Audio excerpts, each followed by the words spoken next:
আওয়ামী লীগ যেই ধরনের খুন গুম খুন এবং ভয়ানক ডাকাতির রাজ্য কায়েম করেছিল, এটা তো পুরো পৃথিবীবাসী জানে।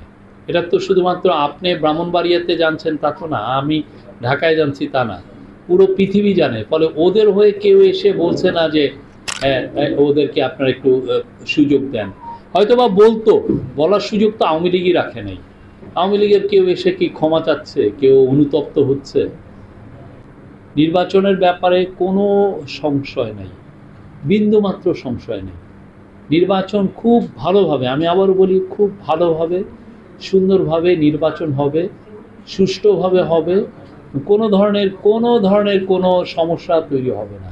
এটা ফ্রি হবে, ফেয়ার হবে, পিসফুল হবে, ক্রেডিবল হবে, ইনক্লুসিভ হবে এবং ফেস্টিভ হবে, মানে উৎসবমুখর হবে।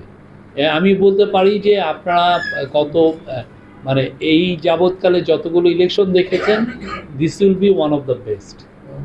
এখানে কোনো ইয়ে নেই। এখানে যেগুলো এইটা ভালো নির্বাচন করার যেগুলো কাজ, সে কাজগুলো তো হচ্ছে।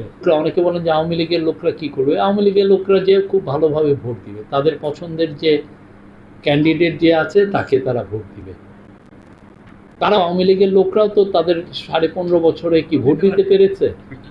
তাদের হয়ে পুলিশ ভোট দিয়ে দিয়েছে, ঠিক না? তারা তো ভোটও দিতে পারে না।